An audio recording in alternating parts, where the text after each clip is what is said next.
चलो आ जाओ सीए साहब लोग, ये बताना हमें, सबसे पहले बताना what is the objective of the cost accounting. What is the objective of the cost accounting? बताना to ascertain the total cost, मतलब किसी भी प्रोडक्ट किसी भी सर्विस की टोटल कॉस्ट को असर्टेन करना before productions, before providing the service, that will be known as what? Cost accounting. And after ascertaining the cost of the product, you have to take the decision, that will be known as what? Management accounting. मतलब cost and management accounting are divided into two parts. The first part is the cost accounting and second part is the management accounting. And the cost accounting आपका ये बताएगा कि how to compute the total cost, and then क्या रहेगा? How to compute the total selling price, how to compute the profit of the product. And then after, you have to take the decision how to control the cost and how to reduce the cost, that will be known as what? Management accounting. अब बताना किसी भी product की अगर cost को हम ascertainment करने जा रहे हैं तो उसके लिए हमारे पास टेक्निक होते हैं। टेक्निक कि हम कौन कौन से टेक्निक को यूज करेंगे, तो there are total 7 techniques. The first techniques will be known as what? Absorption costing. And the second कौन सा हो जाता है हमारा? Activity based costing. और थर्ड कौन सा है? Marginal costing. एंड फोर्थ हमारे पास क्या आ जाता है? That will be the standard costing. और फिफ्थ हमारे क्या हो जाएगा? Historical costing. और सिक्स्थ हो जाता है डायरेक्ट कॉस्टिंग टेक्निक। और पांचवा सातवां हो जाएगा यूनिफॉर्म कॉस्टिंग हो जाएगी। अब बताना एब्जॉर्प्शन कॉस्टिंग की बात करें तो एब्जॉर्प्शन कॉस्टिंग का मतलब ये हो कि जितनी भी प्रोडक्ट की कॉस्ट है, चाहे वो वेरिएबल हो चाहे फिक्स्ड हो, सारी की सारी कॉस्ट हमारा प्रोडक्शन कॉस्ट बन जाएगा। लेकिन अगर एक्टिविटी बेस्ड कॉस्ट की बात करें तो प्रोडक्ट पे जो एक्टिविटी यूज किया जा रहा है उस एक्टिविटी से रिलेटेड जो कॉस्ट होगा वही हमारा क्या बनेगा? प्रोडक्ट कॉस्ट बन जाएगा। मार्जिनल कॉस्टिंग की अगर बात करें तो मार्जिनल कॉस्टिंग में प्रोडक्ट कॉस्ट वो माना जाएगा जो आपका वेरिएबल नेचर का होगा। जितनी भी टोटल कॉस्ट इनकट किया हमने, कौन कौन सा इनकट किया होगा? वेरिएबल और कौन सा? फिक्स्ड। तो जो variable portion of the product है that will be the cost of the product under the marginal costing technique. अब बताना अगर हम एब्जॉर्प्शन मार्जिनल की बात करें, दोनों में कॉस्ट ऑफ प्रोडक्ट का डिफरेंस क्या होगा? केवल और केवल फिक्स्ड कॉस्ट का। क्योंकि अगर मैं एब्जॉर्प्शन कॉस्टिंग फॉलो करूंगा तो टोटल कॉस्ट कंसीडर करना है, वेरिएबल और फिक्स्ड। और अगर मैं मार्जिनल कॉस्टिंग फॉलो करूंगा तो वहां पे प्रोडक्ट की कॉस्ट केवल क्या फाइंड आपको असर्टेन करना है? मार्जिनल में वेरिएबल कॉस्टिंग। क्लियर हुई चीजें? तो आज फटाफट लिखेंगे marginal costing. Marginal costing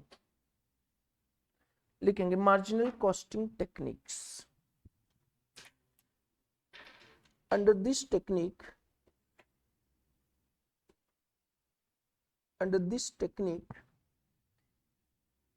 the cost of product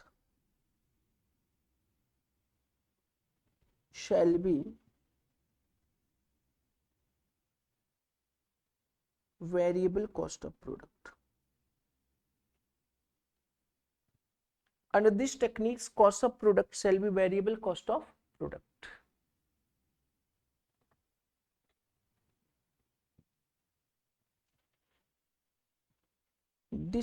This technique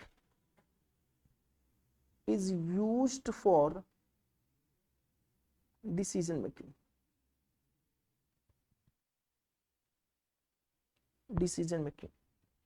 This technique is used for decision making. लिखेंगे इसी में।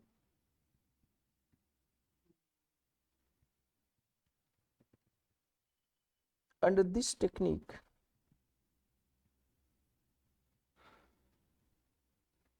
the cost is computed on the basis of variable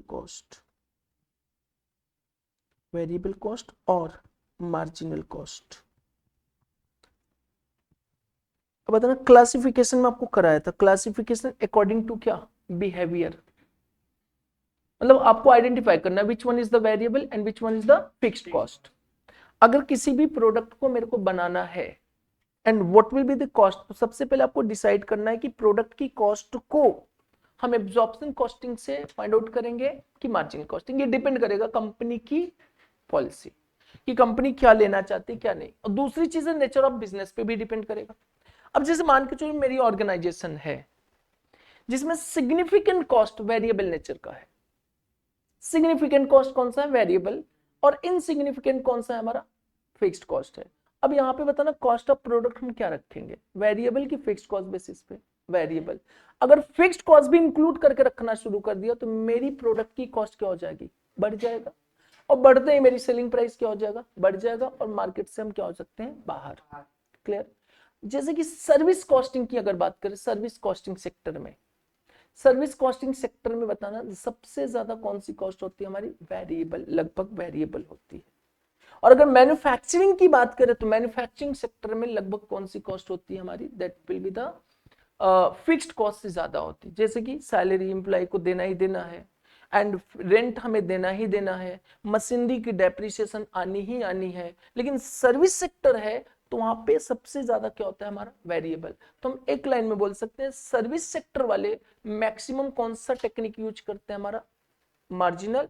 और जो मैन्युफैक्चरिंग है कौन सा टेक्निक करते हैं use, that will be the absorption. लेकिन हाँ, कभी कभी मैन्युफैक्चरिंग या ट्रेडिंग को अगर डिसीजन लेना है तो वो डिसीजन भी किस बेसिस पे लेते हैं, मार्जिनल कॉस्टिंग टेक्निक के बेसिस पे लेंगे। यहां तक clear.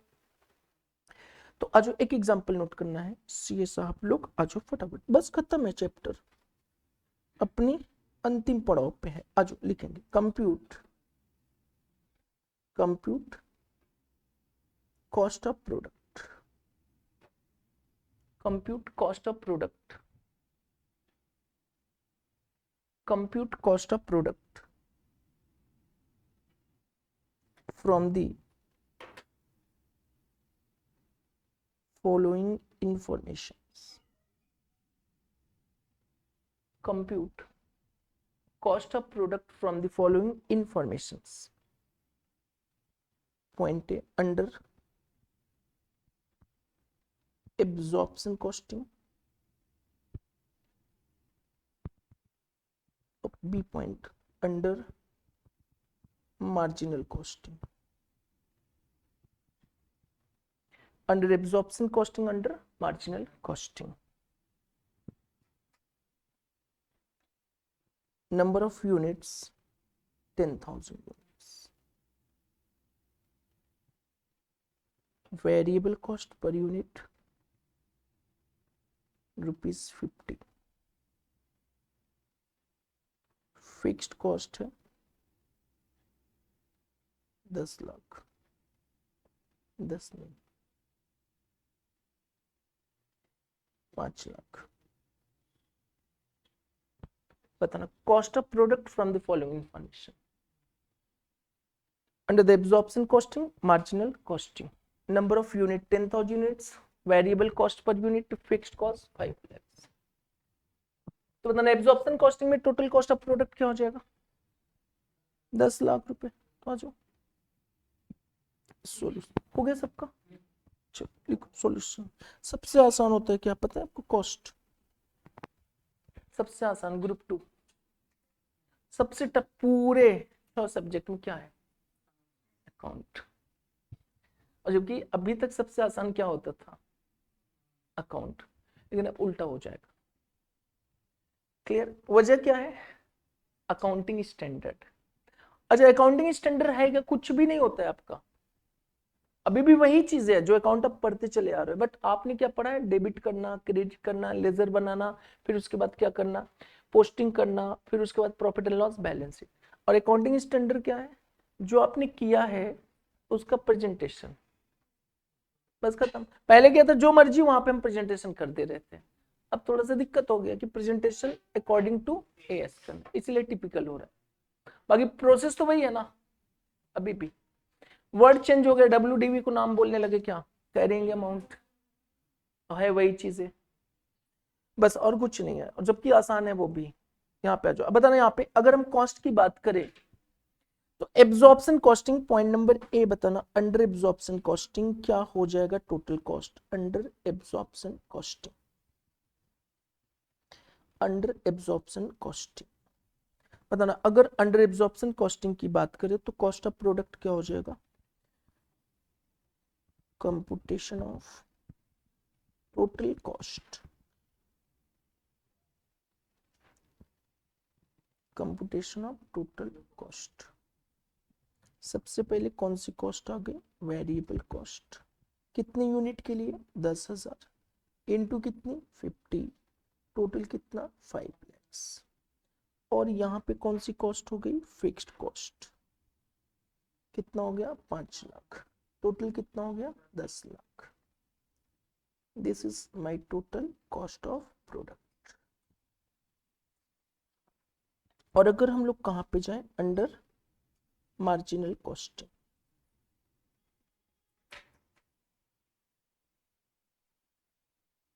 Under marginal costing, under marginal costing की अगर हम बात करेंगे तो कॉस्ट ऑफ प्रोडक्ट क्या हो जाएगा, computation of total cost.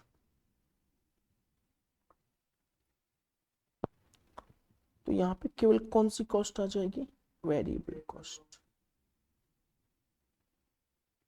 5 lakh, 10,000 into 50, 5 lakh. ये cost of product under the absorption, under the marginal.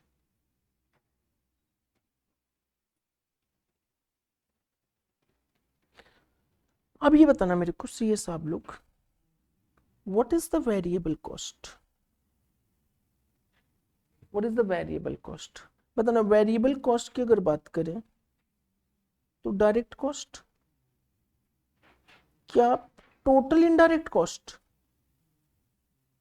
नहीं, कौन सी indirect cost, variable indirect cost. अगर डायरेक्ट कॉस्ट की बात करें तो वापस बताना क्या, डायरेक्ट मटेरियल, डायरेक्ट लेबर और डायरेक्ट एक्सपेंसेस।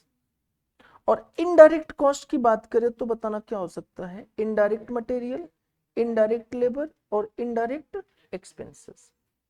अच्छा, एक्सपेंसेस की अगर बात करें तो क्या, miscellaneous types of the expenses, क्या हो सकता है, रेंट भी हो सकता है अगर वेरिएबल नेचर का है तो, सैलरी भी हो सकता है अगर वेरिएबल नेचर का है तो, इलेक्ट्रिसिटी या फिर अदर चार्जेस भी है, लेकिन किस नेचर का है, variable.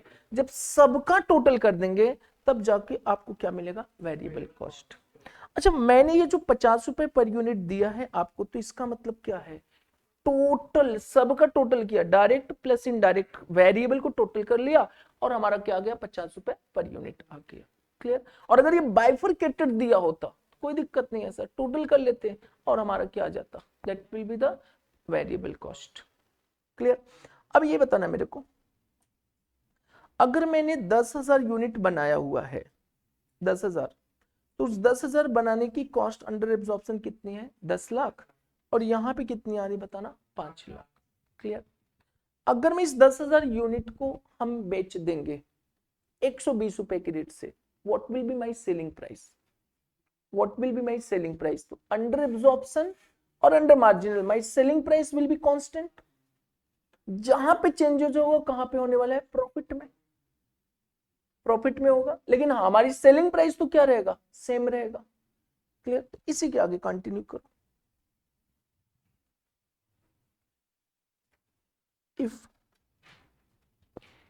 8,500 units are sold,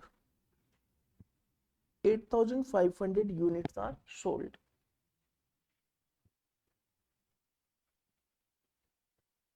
at the rate rupees 120 per unit, 120 per unit. Compute profit. If 8,500 units are sold rupees 120 per unit, तो compute profit. अब देखो compute profit, सबसे पहले कौन सा मेथड, अंडर एब्जॉर्प्शंस,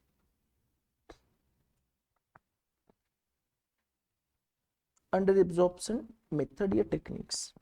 बताना सेलिंग प्राइस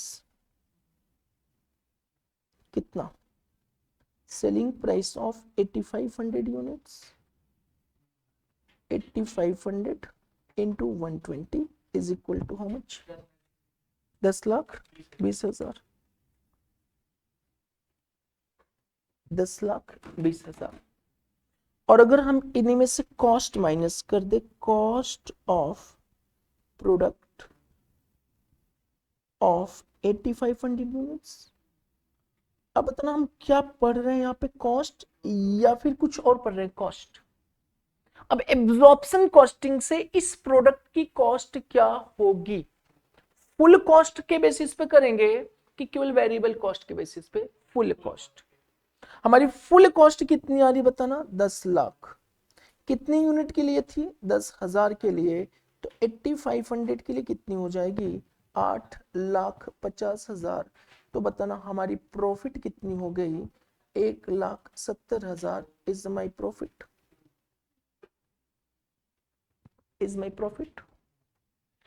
अब बताना अगर मैं यहाँ पे वैल्यूएशन करना चाहूँ, वैल्यूएशन ऑफ क्लोजिंग स्टॉक, तो बताना क्लोजिंग स्टॉक कितनी यूनिट है, 1500, इसकी वैल्यू कितनी होगी, वैल्यू। अब वैल्यू बताना वेरिएबल कॉस्ट बेसिस पे होगी कि फुल कॉस्ट के बेसिस पे, फुल कॉस्ट के बेसिस पे। तो वैल्यू ऑफ क्लोजिंग स्टॉक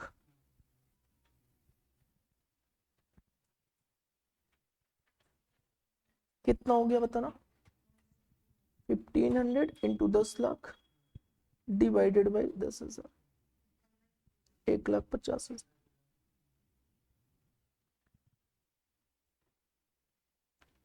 यहां तक क्लियर? बताना यहां तक क्लियर और नॉट, किसी को डाउट है? अगर हम अंडर मार्जिनल में आ जाए तो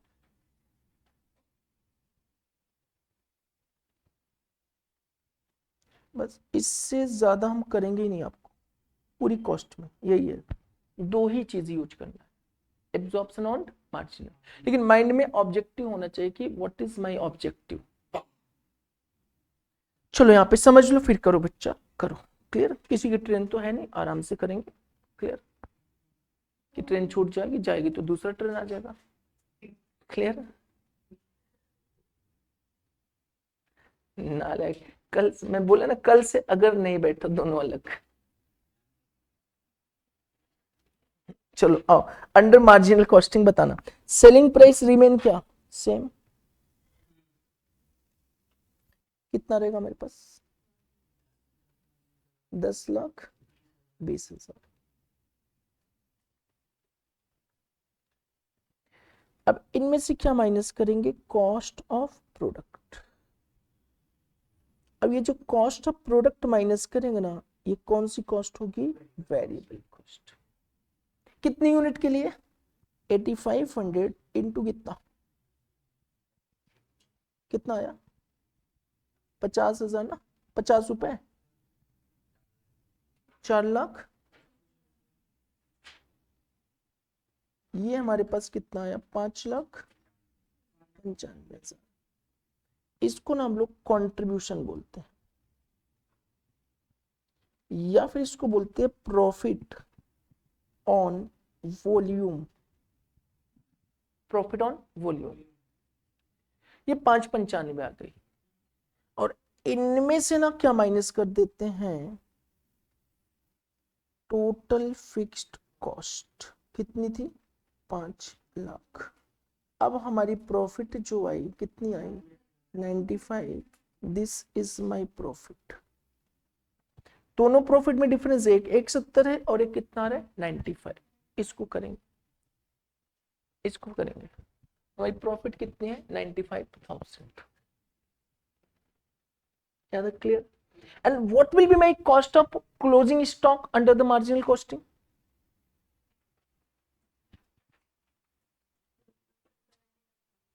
Valuation of closing stock.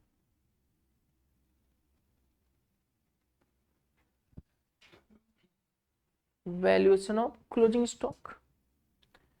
तो क्या हो जाएगा, value of closing stock is equal to 1500 into 5 lakh divided by कितना, 10,000। सही गलत है, ठीक है। कितना हो गया, 75। यहाँ तक किसी को डाउट है, clear? Under the marginal costing, under the marginal costing हमारा क्या है, fixed cost is not my volume cost, it is my organisational cost. It is my period cost, it is my fixed cost.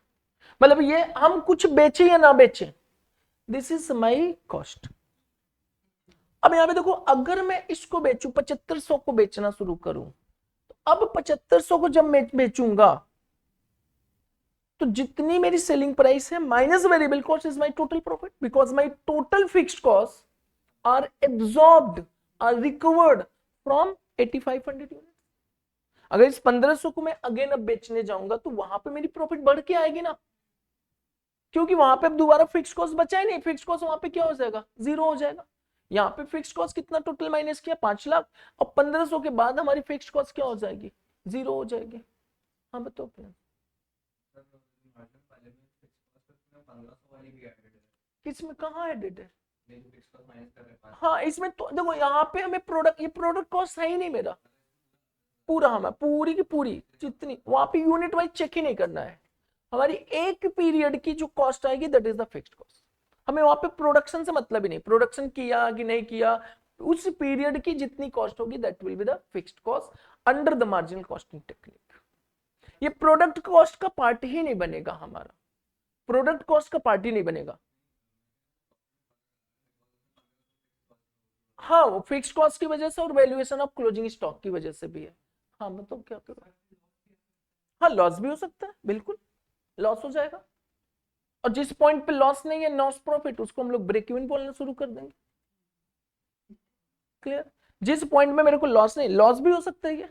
अच्छा loss अगर हो गया तो next जब 1500 unit बेचेंगे उसमें तो प्रॉफिट ज्यादा होगा मेरा, तो इससे कोई फर्क नहीं पड़ेगा। This is only use for the decision making. अब द डिसीजन मेकिंग में कैसे यूज करेंगे, हम प्रोडक्शन करें या ना करें, my cost is how much, 5 lakhs remain same.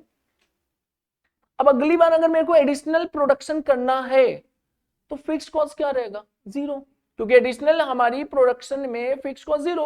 लेकिन तभी वहां पे एडिशनल फिक्स कॉस्ट आएगा जब एडिशनल प्रोडक्शन की वजह से मेरी कोई एडिशनल फिक्स कॉस्ट आएगी, और नहीं आई तो मेरी फिक्स कॉस्ट हमेशा क्या रहेगा, जीरो।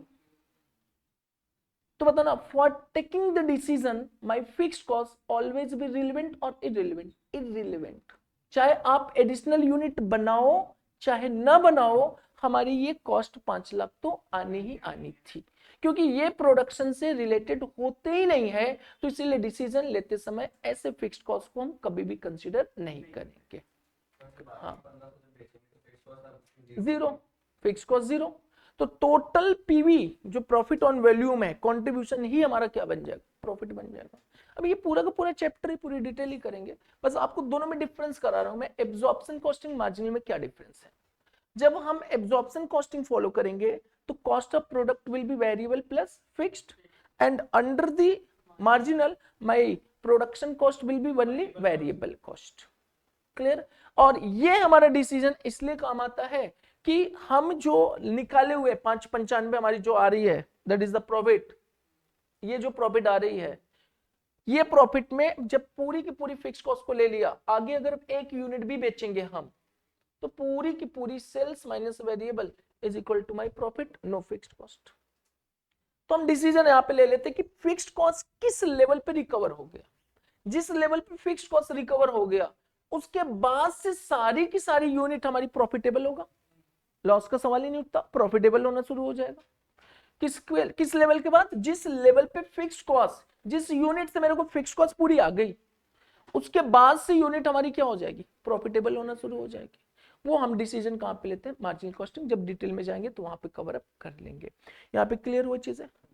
अच्छा ये बताना हमें, अगर हम बात करें कि production cost of the product under absorption costing तो फुल कॉस्ट होगा, और मार्जिनल है तो केवल और केवल कौन सी कॉस्ट होगी, वेरिएबल कॉस्ट। अब दोनों में डिफरेंस देखना है, आपको कंसीडर करना है। देखो हम भूल जाते हैं कि सर वेरिएबल कॉस्ट क्या है, और हम भूल जाते हैं कि सर फिक्स्ड कॉस्ट क्या है।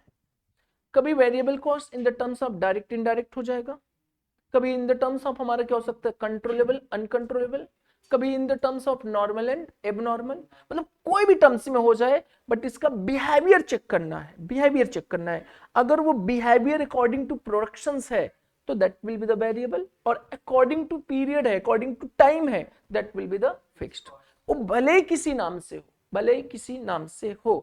क्लियर। अब बताना, अगर वेरिएबल कॉस्ट को हम डायरेक्ट इनडायरेक्ट की बात करें तो क्या हो जाएगा, ये डायरेक्ट कॉस्ट, और यहाँ पे क्या हो जाएगा, इनडायरेक्ट कॉस्ट। और इनडायरेक्ट कॉस्ट को हम किस नाम से बोलते हैं, ओवरहेड। तो अल्टीमेट इसको हम किस नाम से बोलते हैं, वेरिएबल ओवरहेड। तो हम कह सकते हैं direct cost plus variable overhead always भी क्या, वेरिएबल कॉस्ट। अब बताना, डायरेक्ट कॉस्ट की अगर बात करें तो direct cost, direct material, direct labour, direct expenses.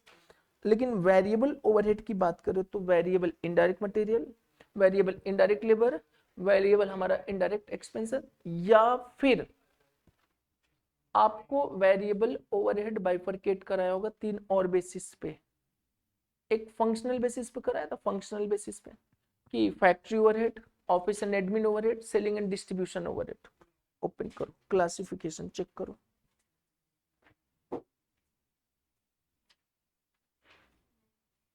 नहीं कराया है, चलो कोई बात नहीं, वहां पे हम आ जाएंगे जब चैप्टर ओवरहेड करेंगे ना, तो वहां पे कर लेंगे। चलो नेक्स्ट हमारे पास आता है कौन सा method, that will be the method, fourth method, standard costing method. अच्छा, फोर्थ ये था हमारा टेक्निक, कौन सा टेक्निक था, मार्जिनल। डी में आते हैं, D standard costing technique. Standard costing, standard costing technique, standard costing techniques, standard costing technique लिखेंगे। Standard costing technique is a technique which are used for controlling the cost,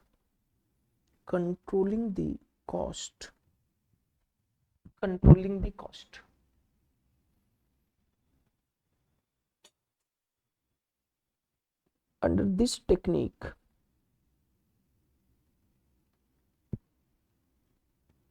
organization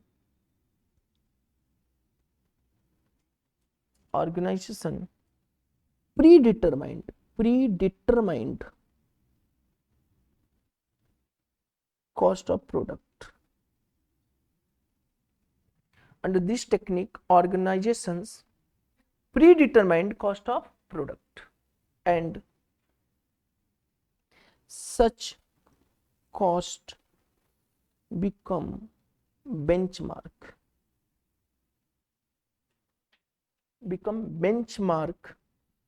for actual cost. Such cost become benchmark for actual cost. अच्छा, standard costing केवल और केवल किस कहाँ पे use करते हैं ऑर्गेनाइजेशन, कंट्रोल करने। हमें ये प्रोडक्शन करनी, कैलकुलेटर अगर हम प्रोड्यूस करेंगे तो कैलकुलेटर की कितनी कॉस्ट होगी हम पहले से ही डिफाइन कर दिया कि भाई कैलकुलेटर की मटेरियल ये, लेबर ये ओवरहेड आनी चाहिए, प्री डिटरमाइन कर दिया, तो that will be the standard. और वो जब हम काम शुरू कर देते हैं तो फिर टाइम टू टाइम हम इस बेंचमार्क से, प्री डिटरमाइंड कॉस्ट से उसको क्या करते हैं, कंपेयर करते हैं, ताकि जहां पे हमें लग रहा है कि कॉस्ट हायर होने जा रही है, इमीडिएट हम वहां पे क्या करें, कंट्रोल करने की कोशिश कर ले। यहां तक क्लियर, कंट्रोल करने की कोशिश करें, तो that will B standard costing technique. यहां तक क्लियर लिखेंगे। अच्छा, इसका पूरा का पूरा डिटेलिंग हम कहां पे कवर करेंगे, जब ये चैप्टर स्पेशली आएगा तो वहां पे कवर कर लेंगे स्टैंडर्ड कॉस्टिंग। अच्छा ये बताना, हम बेंचमार्क बनाते हैं, बेंचमार्क किसका, बेंचमार्क कॉस्ट ऑफ प्रोडक्ट का। अब ये कॉस्ट ऑफ प्रोडक्ट जो बेंचमार्क बनाएंगे या तो एब्जॉर्प्शन बेसिस पे, या तो स्टैंडर्ड बेसिस, एक्टिविटी बेसिस पे, या तो मार्जिनल। बेंचमार्क तो कोई भी हो सकता है। अब जैसे मुझे ये कैलकुलेटर बनानी है, इसकी कॉस्ट मेरे को डिसाइड करना है पहले से ही, तो what will be my cost of product, ये तो हमें डिसाइड करना है एब्जॉर्प्शन से, या फिर किससे डिसाइड करेंगे, एक्टिविटी बेस से, या किससे डिसाइड करेंगे हम लोग, मार्जिनल से। और यही हमारे लिए क्या बन गया, इन तीनों में से जो हमने यूज कर लिया वो हमारे लिए क्या बन गया, बेंचमार्क, और वही हमारे लिए क्या बन गया, स्टैंडर्ड। और जब एक्चुअल प्रोडक्शन शुरू करेंगे, इस डिसाइड किए गए कॉस्ट से हम कंपेयर करना शुरू करेंगे। अब बताना बेंचमार्क हमने डिसाइड किया था एब्जॉर्प्शन कॉस्टिंग टेक्निक से और एक्चुअल में फॉलो कर लिया एब्जॉर्प्शन एक्टिविटी बेस, क्या पॉसिबल है कि नहीं? तब तो स्टैंडर्ड आपका फेल हो गया वहां पे, क्योंकि स्टैंडर्ड जो बना एब्जॉर्प्शन से, तो एक्चुअल भी क्या होना चाहिए हमारा, एब्जॉर्प्शन टेक्निक से ही होनी चाहिए। क्लियर? नेक्स्ट आ जाते हैं डी के बाद फोर्थ पॉइंट, ई फिफ्थ, डायरेक्ट कॉस्टिंग टेक्निक। नाम से दिख रहा है, बताना डायरेक्ट कॉस्टिंग टेक्निक। अच्छा, ये टेक्निक से हमें क्या पता चलेगा? What is the main objective of the technique? Ascertain the cost, किसकी कॉस्ट? प्रोडक्ट की। किसी भी प्रोडक्ट की कॉस्ट क्या हो सकती है? उस प्रोडक्ट से रिलेटेड अगर वेरिएबल फिक्स्ड ले लिया तो कौन सी टेक्निक बन गई? एब्जॉर्प्शन। उस प्रोडक्ट से रिलेटेड केवल वेरिएबल कॉस्ट ले लिया तो क्या बन गया? मार्जिनल। उस प्रोडक्ट का जो भी फिक्स जो भी वेरिएबल है एक्टिविटी वाइज डिफाइन करके कॉस्ट ले लिया तो एक्टिविटी। उस प्रोडक्ट से रिलेटेड जो भी वेरिएबल जो भी फिक्स जो भी था उसके लिए प्री डिटरमाइंड एक कॉस्ट पहले से फाइंड आउट कर लिया तो बन गया क्या? स्टैंडर्ड। अब डायरेक्ट कॉस्टिंग टेक्निक क्या होगा? उस प्रोडक्ट में जितनी डायरेक्ट कॉस्ट लगी है वही हमारी cost of product, that will be the direct cost technique. ये टेक्निक हम ना स्टार्टिंग से पढ़ते चले आ रहे हैं, 11th में भी पढ़ा है ये टेक्निक, 12th में भी पढ़ा है, हर जगह ये टेक्निक पढ़ा। सर ये टेक्निक पढ़ा हुआ है? हाँ। आप ट्रेडिंग अकाउंट बनाते हो, ट्रेडिंग अकाउंट जब बनाते हैं हम लोग, क्लोजिंग स्टॉक की वैल्यू लाते हो आप। What is the value of closing stock? Cost of product. अब उस कॉस्ट ऑफ प्रोडक्ट में बताना, ट्रेडिंग में आप फाइंड आउट करते हो तो ट्रेडिंग में कौन सी कॉस्ट आती है? केवल डायरेक्ट या इनडायरेक्ट? केवल डायरेक्ट कॉस्ट आती है। तो इसका मतलब जो valuation of the closing stock किया है ट्रेडिंग में, वो वैल्यूएशन किस बेसिस पे किया है? Direct cost. इनडायरेक्ट कॉस्ट तो है ही नहीं, तो that technique will be known as what? Direct costing techniques. मतलब उसमें हम इनडायरेक्ट को कंसीडर करते ही नहीं। समझ में आई चीज? तो direct costing technique, when ever cost of product is determined only on the basis of क्या? direct cost incurred for the product, that will be the direct costing technique। Clear हुई चीज? बाकी कॉस्ट हमारा क्या हो जाएगा? irrelevant for the product हो जाएगा। क्लियर? यहां पे आ जाओ, लिखेंगे under the direct costing technique,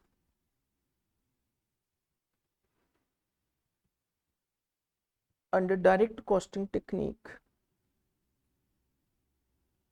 the product cost is determined on the basis of direct cost of such product, direct cost of such product।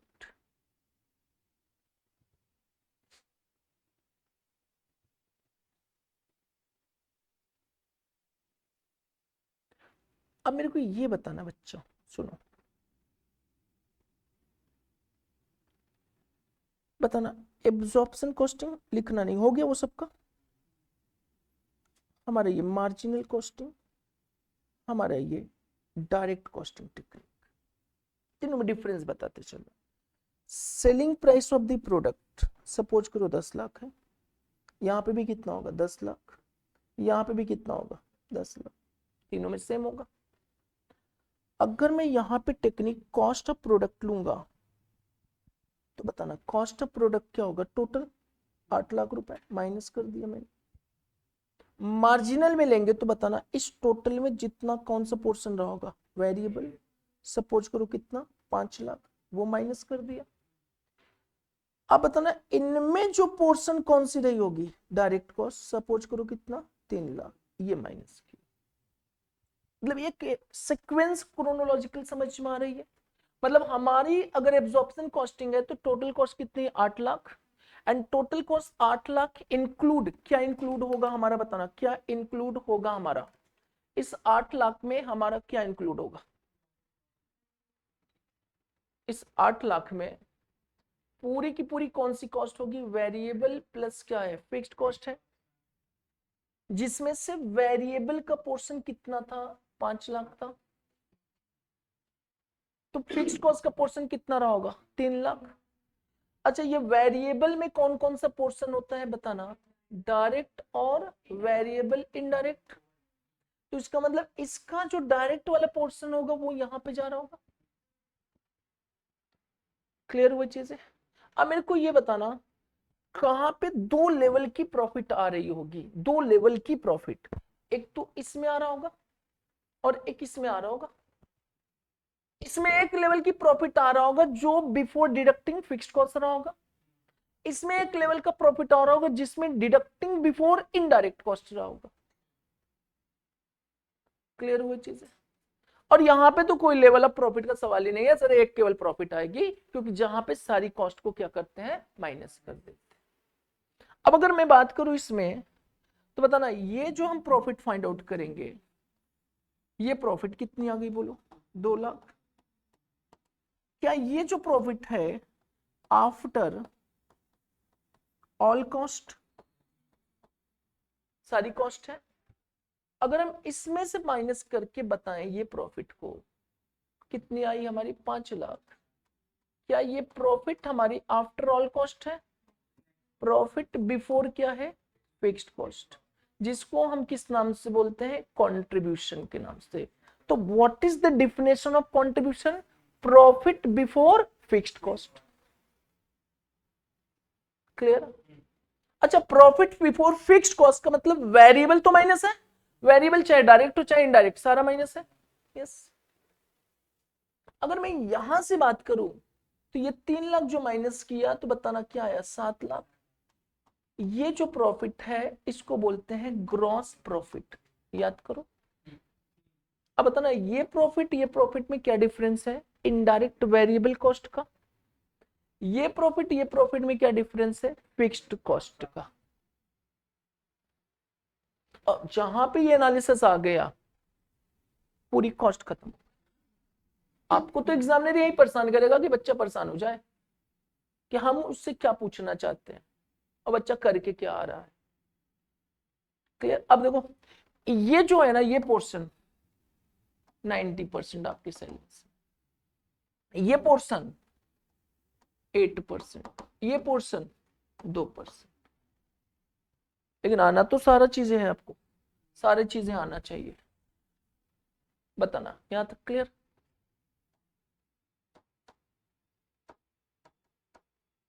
बताना यहां तक क्लियर। ये प्रॉफिट कौन सी बन रही है हमारे पास, ग्रॉस प्रॉफिट। तो what is the difference between gross profit and contribution, indirect variable cost. What is the difference between net profit and contribution, fixed cost. क्या तीनों में अगर रिकॉन्सिलेशन में करना चाहूं तो रिकॉन्सिलेशन भी पॉसिबल है, यस। कि किस बेसिस से किस पे हम रिकॉन्साइल करने जा रहे हैं। क्लियर। तो ये ध्यान रखो। आ जाओ यहाँ पे, नेक्स्ट पॉइंट लिखेंगे, ये बताना। चलो बताना, ऑनलाइन वालों क्लियर और नॉट।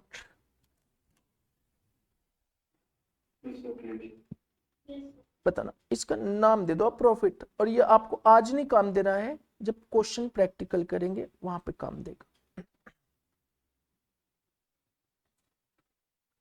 बताना, ये प्रॉफिट क्या है, डायरेक्टली प्रॉफिट है हमारी, कितनी, 2 लाख रुपए। यहां पे एक पोर्शन आया, इसको हम किस नाम से बोलते हैं, कंट्रीब्यूशन, कितनी है, 5 लाख। यहां पे हमारा एक पोर्शन आया जिसको हम किस नाम से बोलते हैं, ग्रॉस प्रॉफिट, किसको, 2 लाख के नाम से, सॉरी 7 लाख।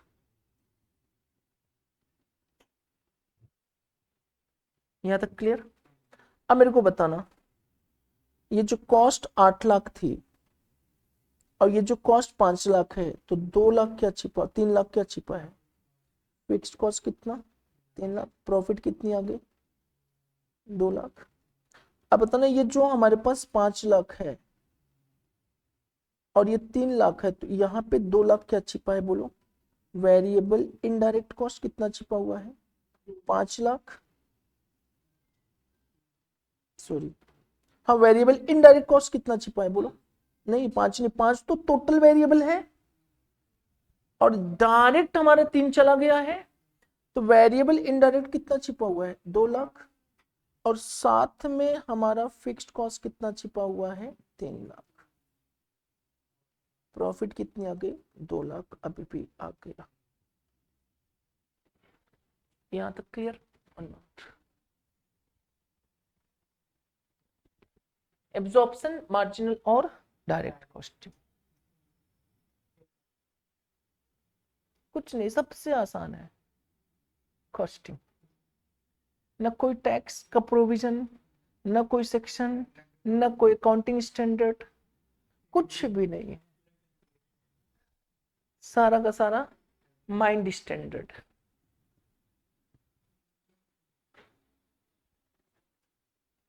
अच्छा, ये टेक्निक कब यूज करती होगी ऑर्गेनाइजेशन, आफ्टर प्रोडक्शन या बिफोर प्रोडक्शन?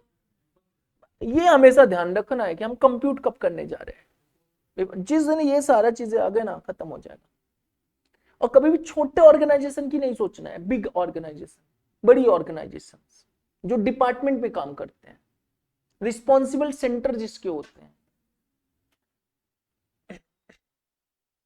एक आ रहा हमारे पास आ गया हिस्टोरिकल कॉस्टिंग टेक्निक, जो कि बहुत पुरानी है, खत्म हो जाना चाहिए, अभी भी पड़ा हुआ है। हिस्टोरिकल कॉस्टिंग टेक्निक,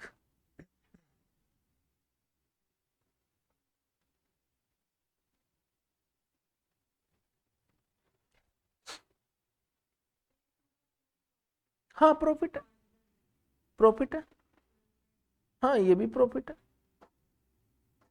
ये भी प्रॉफिट है। प्रॉफिट का मतलब all cost after deducting all cost, ये भी प्रॉफिट है, but not deducting all cost, केवल ओनली वेरिएबल कॉस्ट, फिक्स्ड घटाना बाकी है। ये भी 7 लाख प्रॉफिट है, ग्रॉस प्रॉफिट, लेकिन बिफोर कौन सी है, indirect cost. Historical costing technique लिखेंगे, ये हुआ नहीं भी, कंप्लीट कर।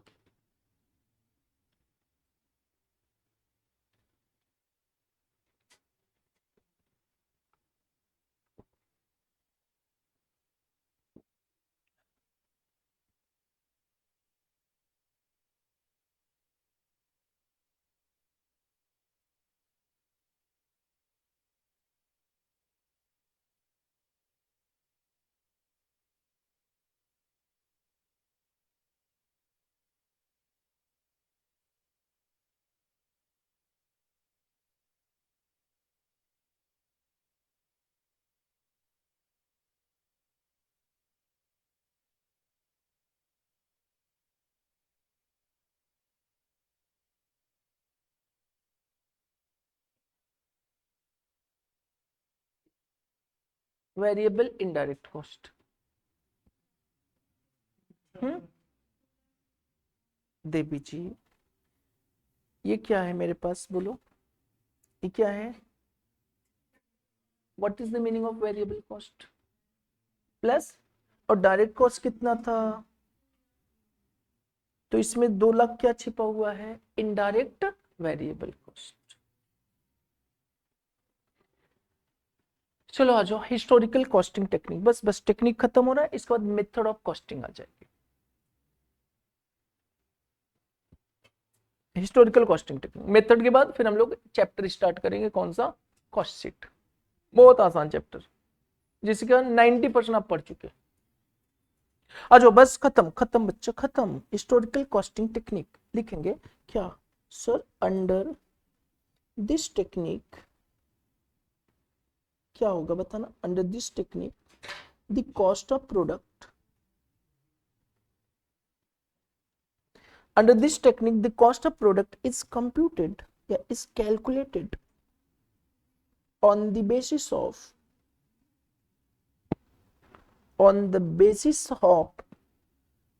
purchase price of element of the product, element of product, element of the product, element of the product। मतलब हमें इससे फर्क नहीं पड़ता है कि जो रॉ मटेरियल हमने 2 साल पहले खरीदा था 100 रुपए में, आज उसको मैं प्रोडक्शन में यूज करने जा रहा हूं। अब प्रोडक्शन में मैं पिछले 2 साल में जो खरीदा था 100 में 100 ही ले रहा हूं, तो that will be what, historical costing system. और जबकि valuation of closing stock of raw material कैसे किया जाता है बताना, कॉस्ट या फिर NRV which ever is lower. लेकिन मैं ये फॉलो नहीं कर रहा हूं, मुझे कोई मतलब नहीं, जितनी कॉस्ट हमारी पहले क्या थी परचेज वाली, वही मैं आज भी प्रोडक्शन कॉस्ट फाइंड आउट करते समय ले रहा हूं। तो ये कौन सी कॉस्टिंग मेथड है हमारी, हिस्टोरिकल कॉस्टिंग टेक्निक। क्लियर। जबकि रॉ मटेरियल का वैल्यूएशन हमारे फॉर द प्रोडक्ट क्या होना चाहिए, कॉस्ट या NRV which ever is lower, but मैं उस फॉर्मूले को फॉलो नहीं कर रहा हूं। मैं क्या कर रहा हूं, जितनी इसकी हिस्टोरिकल कॉस्ट थी वही कॉस्ट पे मैं अपने प्रोडक्ट की कैलकुलेशन करने जा रहा हूं। तो that will be known as what, historical costing technique. याद है, क्लियर हुई चीज। अब देखो किसी भी प्रोडक्ट की ना 3 तरह की प्राइस होती है। 3 कौन कौन सी होती है, एक तो होती है परचेज प्राइस या हिस्टोरिकल कॉस्ट, एक होती है रिप्लेसमेंट कॉस्ट, और एक हमारी कौन सी होती है, नेट रियलाइजेबल वैल्यू। 3। क्लियर हुई चीजें। तो हिस्टोरिकल में वो 3 में से कौन सी कॉस्ट को कंसीडर किया जाता है, हमारा परचेज। अच्छा, रिप्लेसमेंट कॉस्ट क्या होता है, करंट कॉस्ट। करंट मतलब हमने ये कैलकुलेटर सपोज करो खरीदा था 10 साल पहले 500 रुपए में, तो 500 रुपए इज हिस्टोरिकल कॉस्टिंग। आज कैलकुलेटर की रेट 800 चल रही है, तो 800 will be the replacement cost, और इसकी मार्केट में रियलाइजेबल वैल्यू है 450 रुपए, तो 450 इज माई एनआरबी वैल्यू। तो किसी भी प्रोडक्ट की 3 वैल्यूएशन होती है, एक हिस्टोरिकल होती है, करंट कॉस्ट होती है, और तीसरा कौन सा होता है, रियलाइजेबल। तो हिस्टोरिकल कॉस्टिंग में कौन सी हम वैल्यू को कंसीडर करते हैं, जो आपकी बिगिनिंग में परचेस किया था वही लेना है। अच्छा सर, इससे फायदा है कि नुकसान है, नुकसान भी है फायदा भी है। अगर इस प्रोडक्ट की वैल्यू घट रही है, घट रही है, घट रही है, और आज कोई कंपटीटर मेरा खरीद के ला रहा है, तो घटे हुए पे लाएगा, अब बेचेगा तो उसकी कॉस्टिंग घटी हुई पे आएगी। अब मैं अगर हिस्टोरिकल कॉस्टिंग टेक्निक कर अप्लाई कर रहा हूं, तो मैं तो हायर पे खरीदा था, मेरी कॉस्ट ऑफ द प्रोडक्ट क्या आएगी, हायर आएगी, मेरी सेलिंग प्राइस क्या हो सकती है, हायर हो सकती है। लेकिन आज जहां पे प्राइस बढ़ रही है, जहां पे इन्फ्लेशन है, तो वहां पे तो historical costing is the best costing technique, क्योंकि जब मैंने खरीदा था प्राइस कम थी, आज मैं इसको क्या करने जाऊंगा, बेचूंगा, जबकि इसकी कॉस्ट डे बाय डे क्या होती जा रही है, इंक्रीज। तो हम हिस्टोरिकल कॉस्टिंग के बेसिस पे ले सकते हैं। क्लियर। वहां पे मेरे को प्रॉफिटेबिलिटी ज्यादा होगी, या मैं सेलिंग प्राइस को डाउन करके अपने प्रोडक्ट को पूरा का पूरा रिलीज कर सकता हूं। ये हमारे थे technique. Why the technique is required for you under the cost accounting? Without technique, we are not able to computing the total cost of the product. So whenever we use the absorption costing, the all costs related to product shall be considered by the entity for computing the cost of product, and it may be variable nature or it may be fixed nature. और अगर या तो इसको हम direct बोल सकते हैं और इनडायरेक्ट भी बोल सकते हैं। नेक्स्ट आता है हमारा, अगर हम एक्टिविटी बेस्ड कॉस्टिंग फॉलो करोगे, तो activity based costing is nothing, it is also a absorption costing, बस बोथ आर डिफरेंट। कि एक्टिविटी में हम वेरिएबल कॉस्ट टोटल लेते हैं, फिक्स कॉस्ट टोटल लेते हैं, सॉरी एब्जॉर्प्शन में, और एक्टिविटी में वेरिएबल में कौन कौन सी एक्टिविटी है एक्टिविटी वाइज हम करते हैं। जिससे कुछ एक्टिविटी ऐसे हो सकते हैं जो हमारे सम प्रोडक्ट से रिलेटेड है और सम प्रोडक्ट से रिलेटेड नहीं होते हैं, तो जिससे हमारी जो एक्टिविटी नॉन वैल्यू एडेड है उसको हम क्या कर देते हैं, बाहर कर देते हैं, और हमारी कॉस्ट क्या हो जाती है, कम हो जाती है। और जिससे रिलेटेड एक्टिविटी है उस रिलेटेड में कॉस्ट हमारी क्या हो जाती है, एक्चुअल चली जाती है। क्लियर हुई चीजें।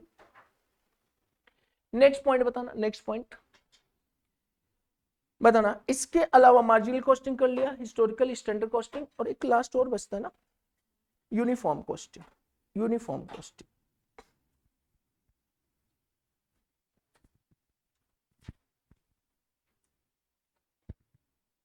यूनिफॉर्म कॉस्टिंग, यूनिफॉर्म कॉस्टिंग बहुत आसान। यूनिफॉर्म कॉस्टिंग बिल्कुल आसान, नाम से ही लग रहा है यूनिफॉर्म कॉस्टिंग। यूनिफॉर्म का मतलब क्या, तूने कितने में खरीदा कोई फर्क नहीं पड़ता, तेरे लिए कॉस्ट कितने आ रही फर्क नहीं पड़ता है, बात खत्म। Uniform costing. अब ये बताना, आपके घर के पास सब्जी बेचने वाला आता है और मंडी में भी सब्जी मिलती है, मंडी में 10 लोग मंडी में सब्जी बेच रहे हैं सेम सब्जी, और घर पे भी सेम सब्जी 10 लोग आ रहे हैं आपको, उस 10 की रेट में सब्जी में क्या होगा, डिफरेंट, और मंडी में 10 की रेट की सब्जी क्या होगी, सेम। ऐसा क्यों है? मंडी वाला फॉलो कर रहा है यूनिफॉर्म कॉस्टिंग, और जो घर में आपकी आ रहा है बेचने वो फॉलो कर रहा है सिंगल कॉस्टिंग। कोई एब्जॉर्प्शन ले रहा है, कोई मार्जिन ले लिया, कोई क्या कर लिया, जो उसको समझ में आएगा भाई, लेकिन कॉस्टिंग तो ले रहा है ना। और मंडी वाले को बता कोई कॉस्टिंग नहीं, कोई एब्जॉर्प्शन से मतलब नहीं है। मंडी में बताना किसी एक बंदे को प्रॉफिट भी हो सकता है बहुत ज्यादा, किसी एक बंदे को क्या हो सकता है, लॉस बहुत ज्यादा हो सकता है। अब जैसे मान के चलो एक मंडी है, ये मंडी है, पर्टिकुलर मंडी है, एक है इसमें श्रेयांश। बताओ श्रेयांश, ये मंडी कहाँ पे आता है श्रेयांश, ये मान के चलो मंडी कहाँ पे है, मक्सी बांध, हाँ बगल में है ना, वही सोचोगे मंडी। मैं इसलिए मैं तो कहीं और मंडी लेके जाना चाहता हूँ ना।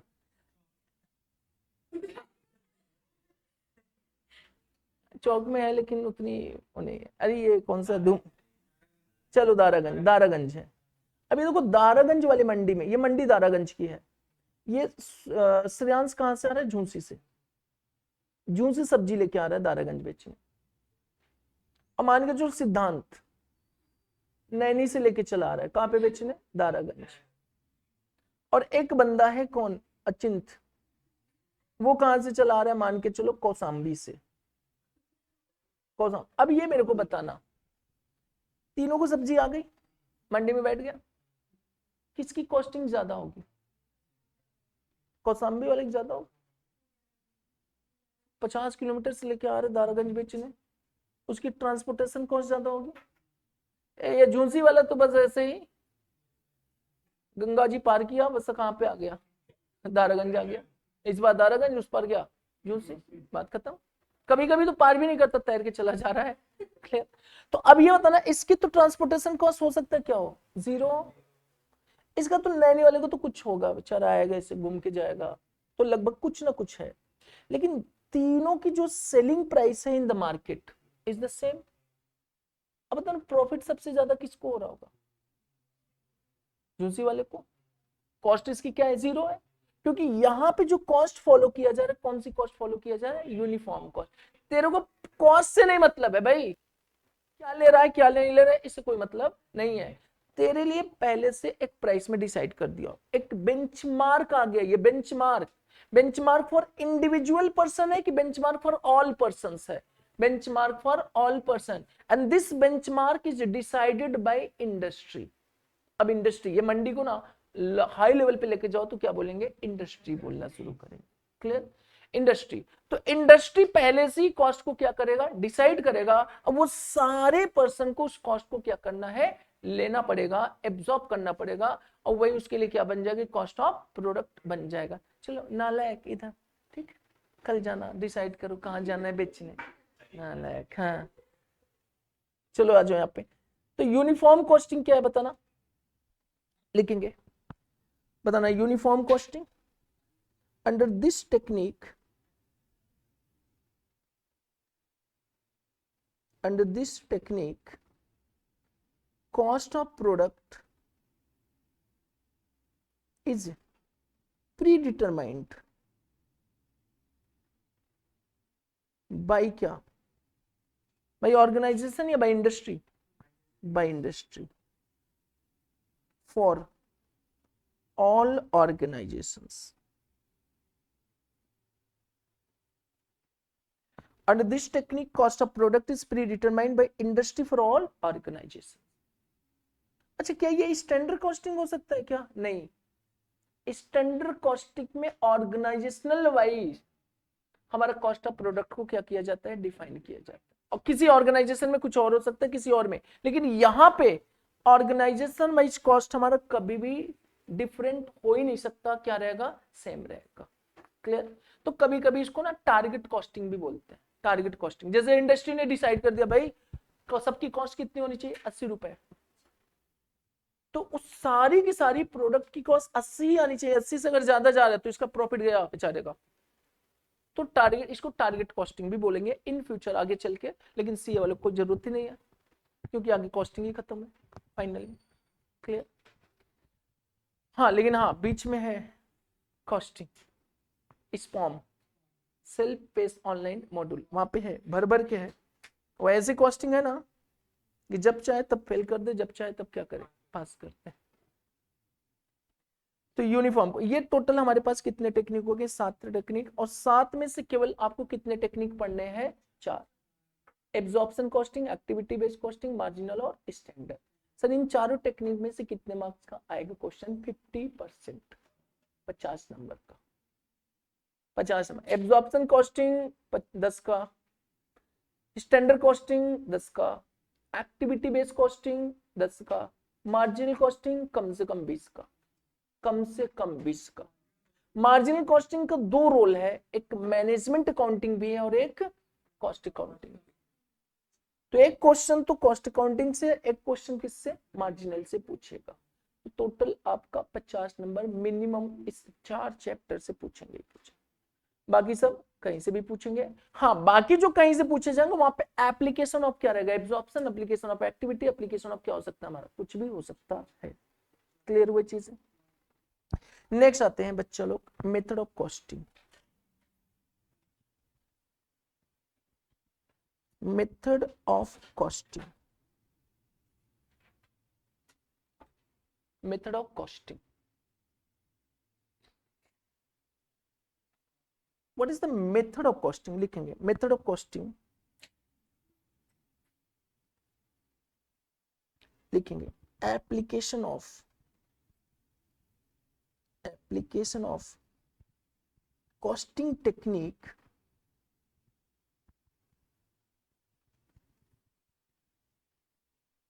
application of costing technique in different business, in different business, application of costing technique in different business, that is method of costing,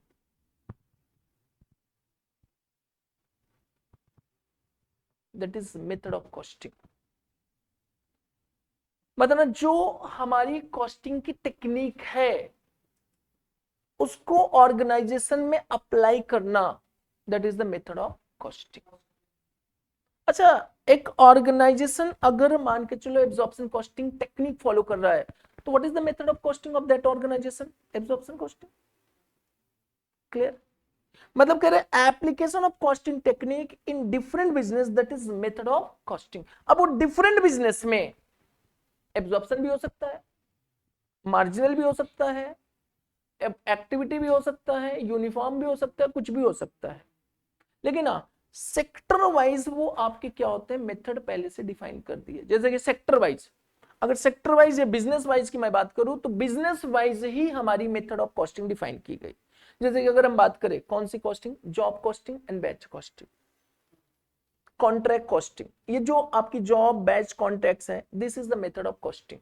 लेकिन इन तीनों में कौन सी टेक्निक फॉलो किया गया है, वो उसमें तो हमारा एब्जॉर्प्शन भी हो सकता है, उनमें हमारा क्या हो सकता है, एक्टिविटी भी हो सकता है, उनमें स्टैंडर्ड भी हो सकता है, that will be known as what, method of costing. मतलब method of costing is nothing, it is depend on nature of the business. Nature of business के अकॉर्डिंग अगर कोई हम कॉस्टिंग अप्लाई कर रहे हैं for finding the total cost, that will be known as what, method of costing. Clear हुई चीजें? हाँ मेथड ऑफ कॉस्टिंग में हमारे कोई कई टेक्निक हो सकते हैं यूज, लेकिन टेक्निक में मेथड ऑफ कॉस्टिंग नहीं आ सकता है।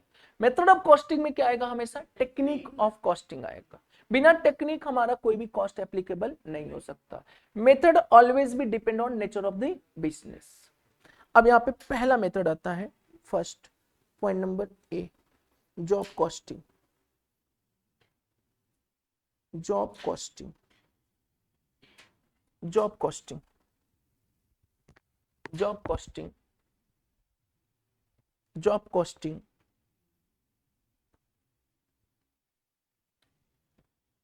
This is a statement of,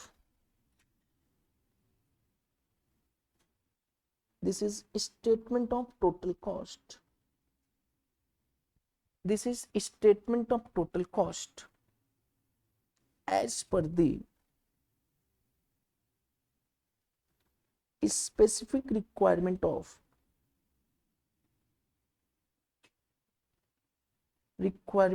customers, specific requirement of the customer. बताना, this is a technique of job total cost. This is a statement of total cost as per the specific requirement of the customer, या फिर computation of total cost as per the specific requirement of the customer. That method will be known as what? Job costing. Clear? अब जैसे मान के चलो मेरे को अपनी बिल्डिंग का डेकोरेशन कराना है, तो हम डेकोरेशन किससे कराएंगे? इंटीरियर डेकोरेशन से, इंटीरियर डेकोरेटर से। इंटीरियर डेकोरेटर बताना, क्या पहले से ऑलरेडी डिसाइड करके रखा होगा कि ये बंदा आएगा इसके लिए कॉस्ट ये बताना है? कभी नहीं। लेकिन हाँ, अगर मैं ये कैलकुलेटर खरीदने जाऊंगा तो क्या वो बोलेगा भाई कैलकुलेटर की क्या है, कैसे करेगा? अगर वो पूछना शुरू कर दिया ना, तो हमारे लिए क्या बन जाएगा? Job costing. हम जूते खरीदने गए, शूज खरीदने गए, या शूज मैन्युफैक्चरिंग हो रही है, तो क्या वो specific requirement of the customer है? नो। तो क्या वहां पे for computing the cost of shoes, cost of जूते, cost of other things as per specific requirement of customer होती है? नो। तो वहां पे method of costing job costing नहीं। जहां पे वर्क, जहां पे टोटल कॉस्ट असर्टेन किया जा रहा है अकॉर्डिंग टू क्या? रिक्वायरमेंट ऑफ द कस्टमर, तो उस मेथड को हम किस नाम से बोलते हैं? Job costing. क्लियर वही चीज है। अब इसमें सबसे बड़ा बताना एग्जांपल क्या है? आप क्या करते हो? एडवर्टीजमेंट कराते हो। अगर आप एडवर्टीजमेंट जाओगे कराने, तो एडवर्टीजमेंट वाले बात जाइए, ठीक है एडवर्टीजमेंट हो गया, क्या आपकी रिक्वायरमेंट के हिसाब से करेगा? सबसे पहले पूछेगा भाई एडवर्टीजमेंट फ्रंट पेज पे चाहिए कि अंदर चाहिए कि बाहर चाहिए? तो स्पेसिफिक रिक्वायरमेंट आ गया। जैसे रिक्वायरमेंट वैसे क्या? कॉस्ट। वहां पे कौन सा मेथड यूज होता है? हमारा जॉब कॉस्ट। तो this is a statement of total cost as per the specific requirement of the customer. अब मेरे को ये बताना, per job is equal to total cost of job. Per job is equal to total cost of job. Clear और not? अगर मैं अपनी building को इंटीरियर डेकोरेटर करा रहा हूं, तो सामने वाला इंटीरियर डेकोरेटर जो है वो कॉस्ट मुझे एक बिल्डिंग का बताएगा, या फिर वो टोटल हमारी पूरी बिल्डिंग का बताएगा? दोनों एक ही है, चाहे एक बिल्डिंग बोलो चाहे टोटल बोल लो। तो that will be known as what? Job costing. बस इसमें फर्क क्या है? बस फर्क क्या है कि इसमें cost per unit of the product and total cost of the product always be same. Clear? हमेशा क्या होगा इसमें? सेम होगा। Cost of the product and cost of the total product always be same. Clear? कुछ होता है ना जो बैच में बनाए जाते हैं, but specific requirement of the customer ही वहां पे होती है। जैसे कि शादी का कार्ड, श्रेयांश आया मेरे पास, मैं प्रिंटिंग प्रेस वाला, कह रहे शादी का हमको बना तो है प्रियांश विद श्रेयांश विद श्रेयांशी, श्रेयांशी थोड़ी नाम है। हमने चलो नाम नहीं, ठीक है भाई। यहाँ पे स्पेसिफिक रिक्वायरमेंट हुआ कि नहीं हुआ? लेकिन हाँ कह रहे कि सर मेरे को 3 कार्ड प्रिंट कराना है। हमने क्यों भाई? कह रहे एक अपने लिए, एक उसके लिए, एक पंडित जी के लिए, बाकी सब, बाकी तो कोई किसी को बुला ही नहीं रहे। क्लियर? क्या प्रिंटिंग प्रेस वाला 3 कार्ड प्रिंट करके देगा? पॉसिबल ही नहीं। तो बोलेगा भाई कम से कम 300 ले लो, 500 ले ले, 600। तो वो कॉस्टिंग कौन सा एप्लीकेबल है? Batch costing. लेकिन वहां पे भी स्पेसिफिक रिक्वायरमेंट ऑफ द क्या है? कस्टमर। जॉब कॉस्टिंग में भी किसकी रिक्वायरमेंट है? Specific requirement of the customer. लेकिन दोनों में फर्क क्या है? एक में बैच में और एक में सिंगल। अब मेरे को ये बताना कहां पे कॉस्ट पर यूनिट और टोटल कॉस्ट डिफरेंट होगा? बैच में हमसे इसने बनाया 300 कार्ड, हमने कहा 300 कार्ड बन जाएगा, नाम बता, एड्रेस बता, किस कलर का चाहिए, सारा रिक्वायरमेंट फिक्स कर दिया, और 300 की कॉस्ट आ गई कितनी? 30,000। तो बताना 30,000 किसकी कॉस्ट है? टोटल जॉब की है, टोटल बैच की है, बट एक बैच की, एक यूनिट की कॉस्ट कितनी? 30,000 डिवाइड बाई 300 कितना आ गया? 100 रुपए।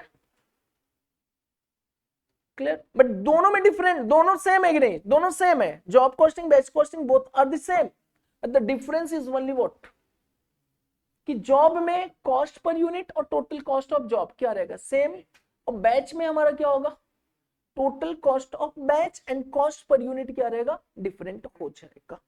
क्लियर? लेकिन specific requirement of the customer दोनों में रहेगा। कॉन्ट्रैक्ट कॉस्टिंग, यहाँ पे भी specific requirement of the customer है, लेकिन लॉन्ग टर्म पीरियड के लिए है। अब जैसे मेरे को क्या करना है, ब्रिज बनवाना है, तो बताना कैसे ब्रिज बनेगा। एक ब्रिज हम गया, मैं मान के चलो ब्रिज कॉन्ट्रैक्टर बनाऊंगा, भाई साहब ब्रिज बनाना का, ठीक है ही ब्रिज रखा है, चलो कल लगा दे, क्या पॉसिबल है ऐसा? तो वहां पे specific requirement of the customer, bridge बनना है तो कैसे बनना है, क्या बनना है। लेकिन दो ये भी हमारा जो कॉन्ट्रैक्ट कॉस्टिंग है is also job costing, but extension of the job costing. Job costing complete with in a year and the contract costing can never be complete within a year, but in तीनों cases में job, batch and contract specific requirement of the customers होगा। Clear हुई चीजें?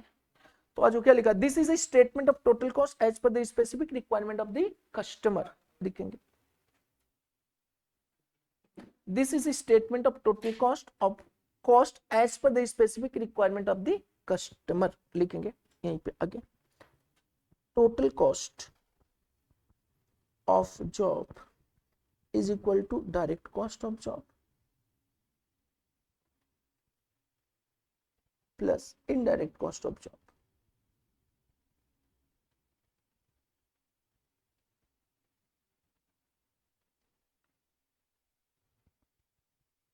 यहाँ पे लिखेंगे under job costing, under job costing, cost per unit and total cost of job will be same, will be same. Applicability, applicability sector,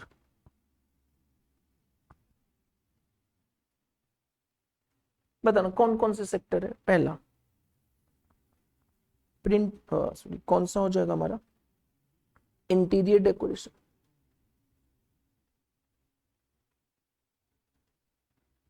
interior decoration sector कौन सी, interior decoration. अब इसकी unit क्या होगी, यूनिट कॉस्ट पर जॉब, इसकी total क्या होगी, cost per job. मतलब interior decoration unit cost per job and total भी हमारा क्या हो जाएगा, बताना कॉस्ट पर जॉब हो जाएगा।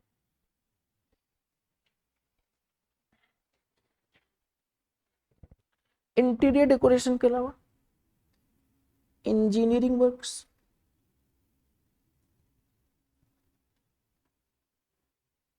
Same cost per job, cost per job. Advertisement agency,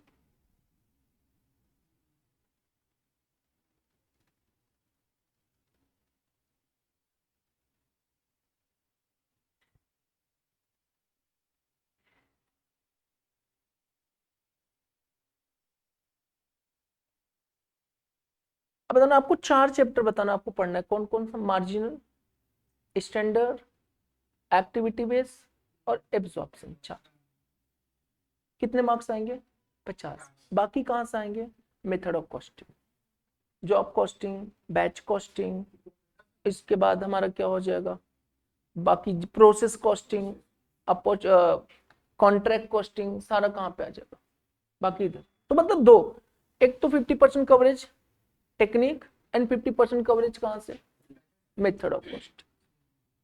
लेकिन स्टूडेंट क्या करते हैं, दोनों को मिक्स कर देते हैं, मिक्स करके नहीं पढ़ना है। एक मेथड है, टेक्निक टेक्निक है। टेक्निक में मेथड नहीं आ सकता, मेथड में हमारा टेक्निक आ जाएगा। क्लियर? यहाँ पे आ जाओ, sector interior decoration, cost per job, cost per job, engineer work से।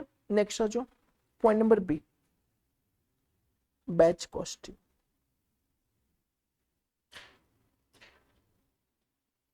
Batch costing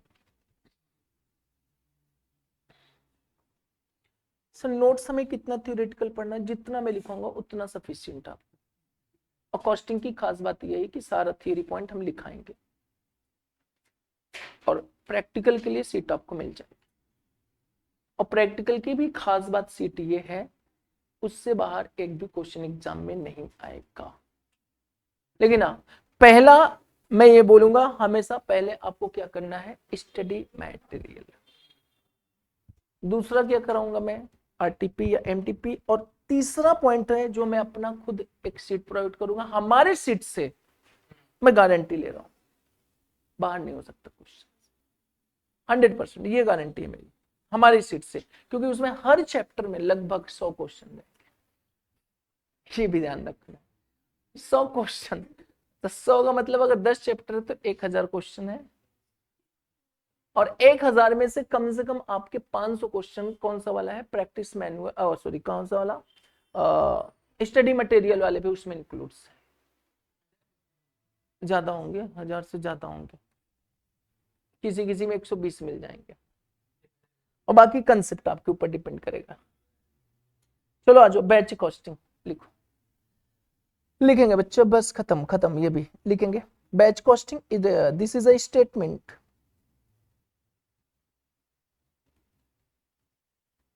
this is a statement which represent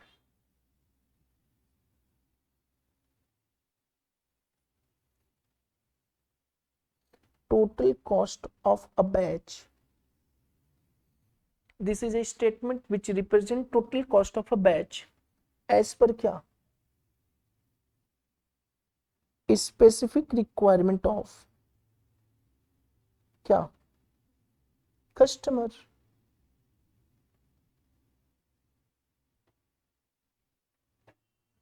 specific requirement of customers, customer के स्पेसिफिक रिक्वायरमेंट के अकॉर्डिंग हम जब कॉस्ट को फाइंड आउट करेंगे, but production is complete in the batch, that method will be known as what, batch costing.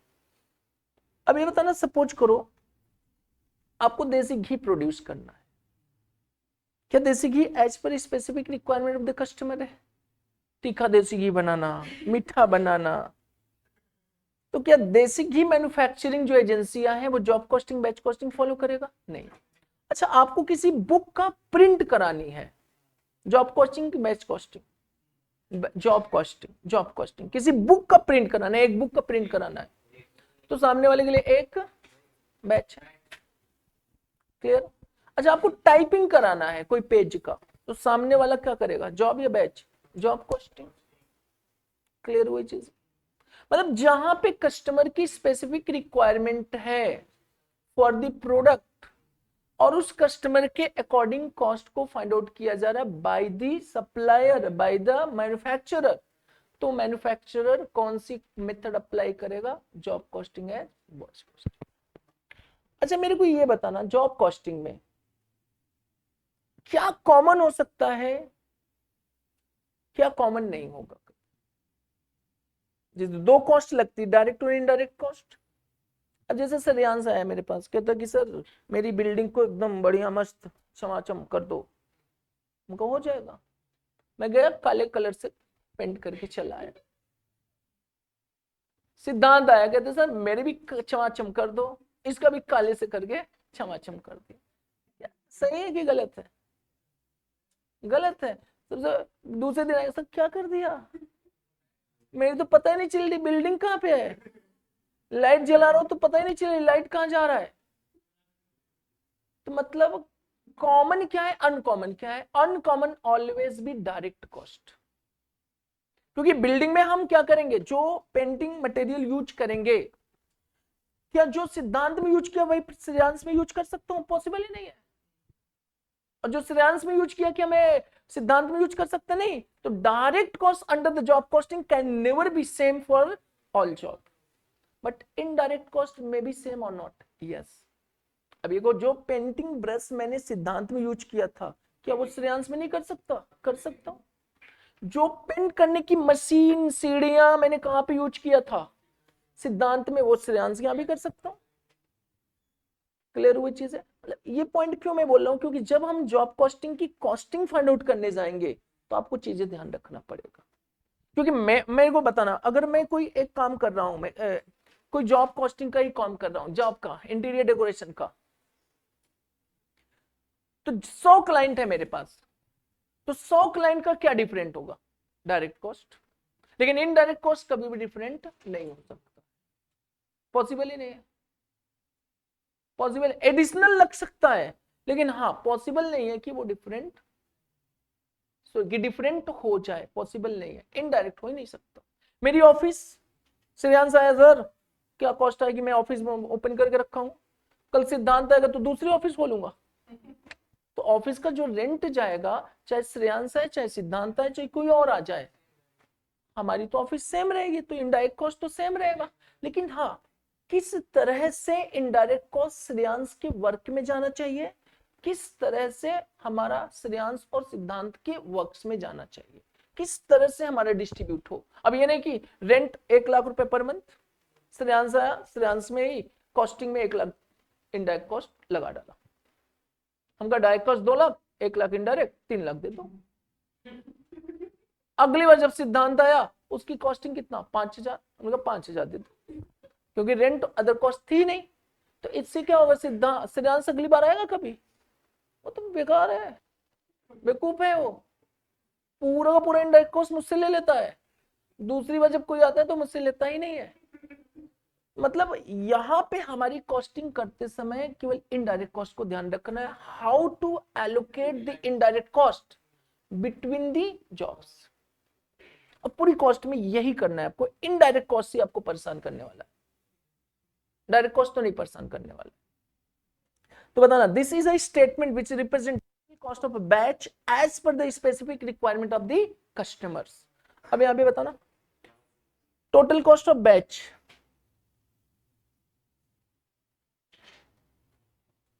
Total cost of batch is equal to direct cost plus indirect cost, and next applicability.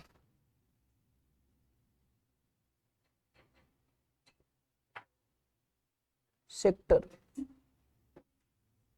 cost per unit और cost पर batch या total, batch या फिर total.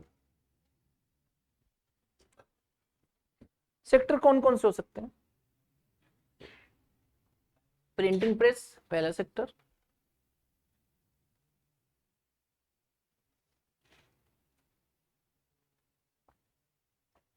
Cost per unit, और यहां पे क्या आएगा, cost per batch is equal to total cost per unit, and cost per batch या टोटल, कॉस्ट पर बैच और टोटल। यहाँ पे दोनों डिफरेंट हो गए ना, cost per unit, cost per batch.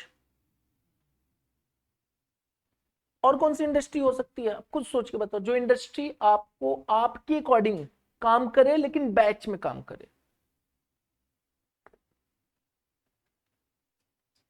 या फिर कोई ऐसी इंडस्ट्री जो सामने कस्टमर को ध्यान में रख के बैच में काम करती हो। कैटरिंग, लेकिन वो बैच में कहा है, एक बार में 10, क्या ना, वो जॉब कॉस्टिंग है लेकिन बैच नहीं, कैटरिंग जॉब कॉस्टिंग है, बैच नहीं है। फार्मास्यूटिकल इंडस्ट्री, दवाएं, स्पेसिफिक रिक्वायरमेंट में कस्टमर बनेगा, नालायक 2 मिनट, बताना कौन सी हमारी आ जाएगी, फार्मास्यूटिकल इंडस्ट्री, लिखेंगे फार्मास्यूटिकल इंडस्ट्री, फार्मास्यूटिकल इंडस्ट्री।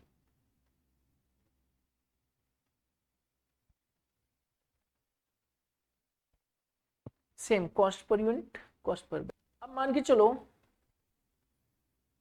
सैरिडन दवा लेना आप, मैन्युफैक्चर में पहुंच जाओ, तो सर एक टैबलेट दे दो,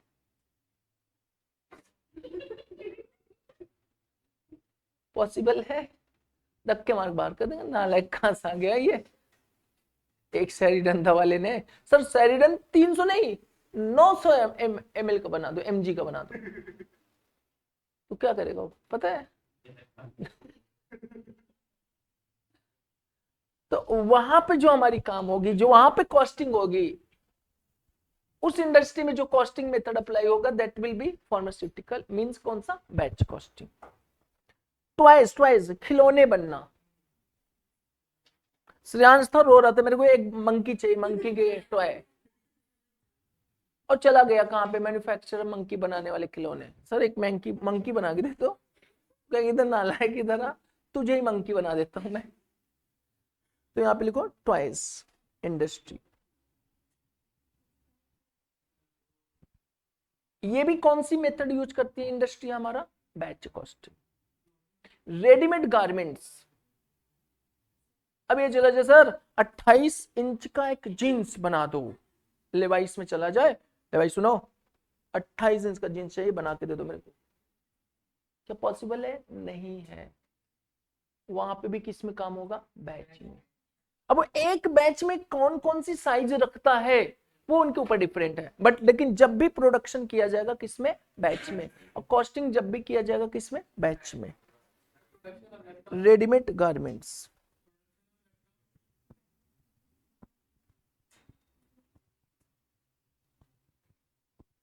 रेडीमेड गारमेंट्स। अच्छा सर ये कैसे हमें पता चलेगा कि कंपनी ने बैच कॉस्टिंग फॉलो किया है? हर प्रोडक्ट में बैच नंबर लिखा होता है। जॉब कॉस्टिंग की केस में हर बैच प्रोडक्ट का नंबर क्या होगा? डिफरेंट।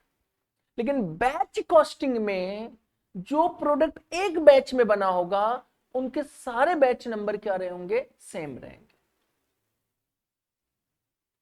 क्लियर हुई चीजें? अब जैसे मेडिसिन वालों ने क्या किया, 100 पूरे के पूरे 100 पत्ते टैबलेट सेरिडॉन बनाया एक साथ, तो 100 पत्ते के बैच नंबर क्या रहेगा? सेम रहेगा।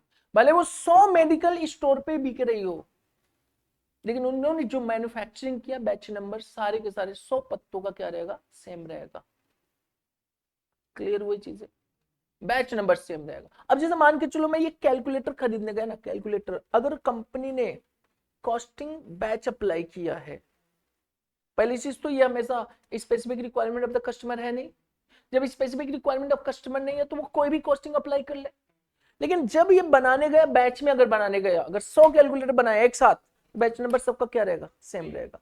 लेकिन लैपटॉप जो है ना, लैपटॉप या कंप्यूटर, सबका बैच नंबर क्या रहेगा? डिफरेंट रहेगा। एक बैच में एक साथ 100 लैपटॉप नहीं बनाए जा सकते, डिफरेंट डिफरेंट हमारे आएंगे, ध्यान रखना। क्लियर? मतलब ये जो हम पढ़ रहे हैं that is the method of costing. Method of costing का मतलब एक तरह से इंडस्ट्री अपनी प्रोडक्ट की कॉस्ट को किस हिसाब से कंप्यूट करेगा, कैसे कंप्यूट करेगा। क्लियर? अगर हमारा कहीं पे इंडस्ट्री जहां पे जॉब कॉस्टिंग अप्लाई है, तो वो इंडस्ट्री जॉब कॉस्टिंग के बेसिस पे कॉस्ट करेगा। जहां पे बैच अप्लाई है वहां पे बैच बेसिस पे अप्लाई करेगा। दोनों में डिफरेंस। जैसे कि मान के चलो मैं ट्यूशन पढ़ा रहा हूँ, एक बच्चे को ट्यूशन पढ़ा रहा हूँ, वो जॉब कॉस्टिंग है कि बैच कॉस्टिंग? Job cost. उसके स्पेसिफिक रिक्वायरमेंट घर पे चाहिए कि हाँ आओगे, तो घर पे आएंगे। घर पे आओगे तो मतलब घर पे आप आके पढ़ाइए, हमका 25,000 फीस का। सर कोचिंग में आएंगे, हमका 15,000 fees. Specific requirement of the customer. लेकिन यहाँ पे अगर बैच की मैं, अब देखो specific requirement of the customer कैसे, अब वो आएगा अगर कोचिंग में आ रहा है, अकेला एक बच्चा आ रहा है, जितनी लाइटिंग चार्ज मेरी आएगी पूरी की पूरी उसी बच्चे से लूंगा मैं। और अगर बैच में है तो पूरी की पूरी लाइटिंग किसी एक से ले लूं क्या? सारे बच्चों से चार्ज किया जाएगा, बैच कॉस्टिंग। अब डिपेंड करता है कि ऑर्गेनाइजेशन को बेनिफिट किस में है, कॉस्ट किस में मिनिमम आ रही है। क्लियर। तो जब भी हम कॉस्टिंग करने जाएंगे तो कॉस्टिंग में सबसे पहले तो देखना है कि specific requirement of the customer है कि नहीं है। अगर है तो वापस तीन चीजें उसमें, कौन कौन सी?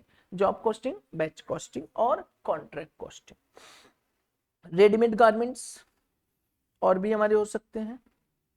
नेक्स्ट आ जाओ, इसके बाद contract costing third.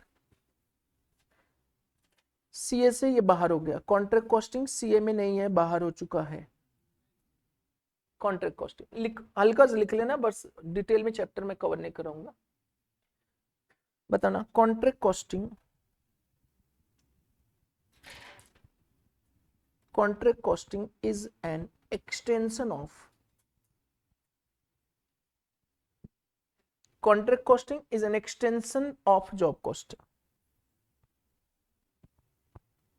but work is completed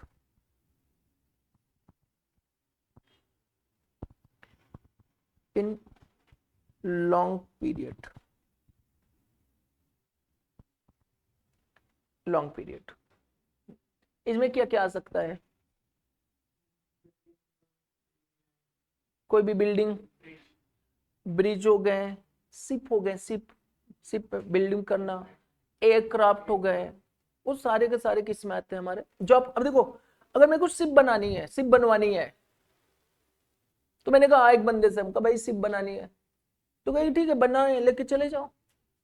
क्या पहले से बना के रखा क्या as per the specific, as per specific? ये कौन सी पानी में चलाना है तेरे को, घर वाली तालाब में कि समुद्र वाली तालाब में? तो उसके हिसाब से बना के ना, घर वाले पानी में तक चलाना है तो ठीक है, चल ले कुछ भी ले जा। क्लियर? आ जाओ। तो contract costing is an extension of job costing, but work ना ले कुछ पेपर ले, but work is completed in long period. मतलब वर्क हमारा कहाँ पे कंप्लीट होगा? लॉन्ग पीरियड में, तो दैट विल बी ना कॉन्ट्रैक्ट कॉस्टिंग। नेक्स्ट आ जाए फोर्थ पॉइंट आपके पास है बच्चा, अब क्या पता है? Process costing. लिख लो भाई, नाम आ गया प्रोसेस कॉस्टिंग। प्रोसेस कॉस्टिंग देखो, process costing is a method of costing which is applicable in that industry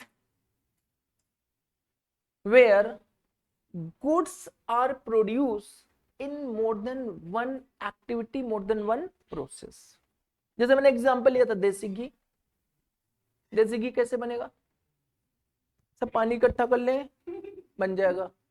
मतलब मिल्क चाहिए, मिल्क को प्रोसेस करेंगे तो मेरे को क्या मिलेगा? बटर मिलेगा, और बटर को प्रोसेस करेंगे तो क्या मिलेगा? प्योर घी मिल जाएगा। मतलब यहाँ पे जो प्योर घी मेरे को प्रोडक्शन चाहिए था, वो कितने प्रोसेस में जाके मिल रहा है? एक से ज्यादा प्रोसेस में।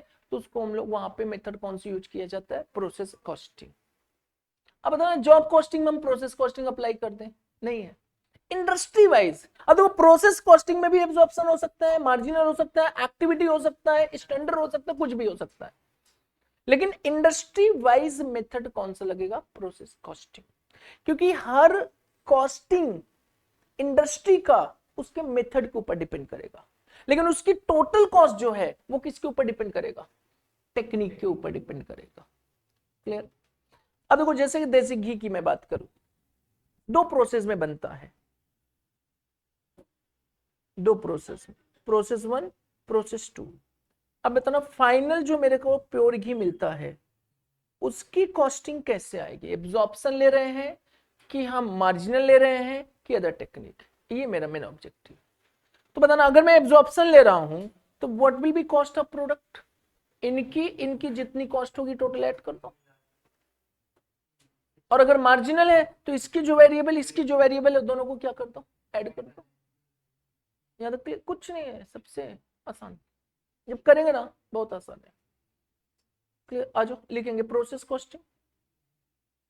Process costing is a method of costing, continue कर लो। प्रोसेस costing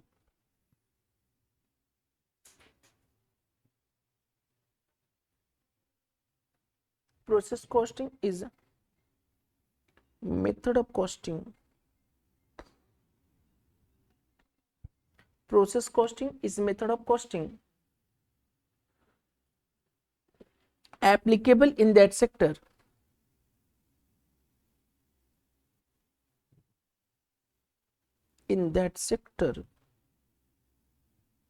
where production of product is completed in more than one process. More than one process.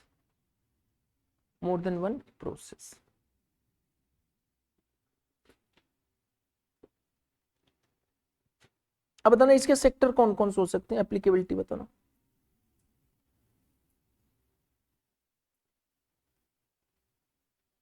Chemical,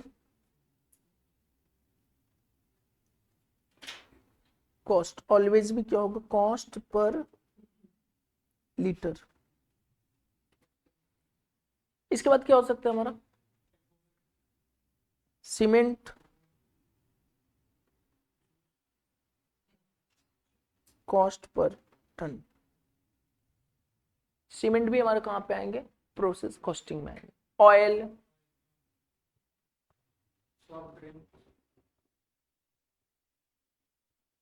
cost per litre, sorry litre नहीं, oil cost per KG.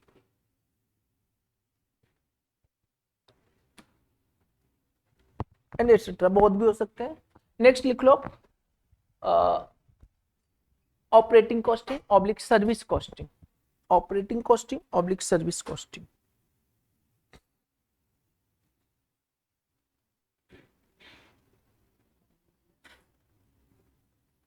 Operating costing oblique service costing.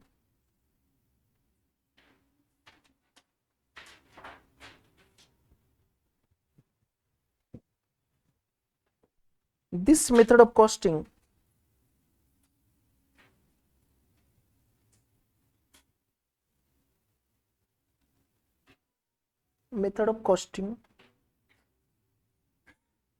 is applicable in all service sector.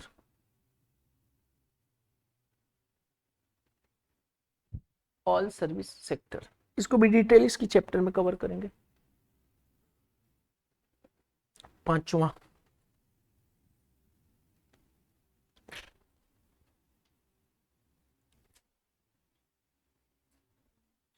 Single unit costing. छठा है ये,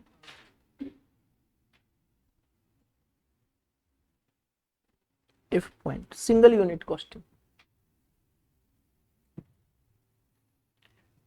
Generally, this method is applicable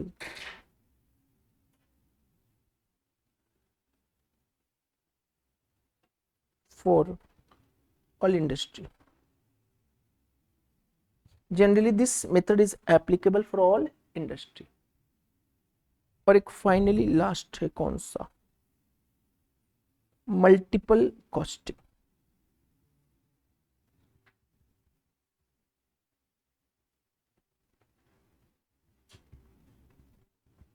multiple costing,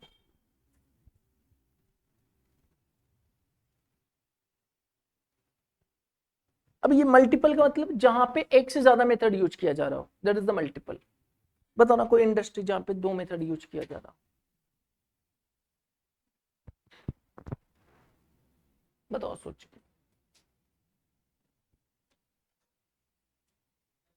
motor vehicles, क्यों, क्या सोच के जवाब दिया।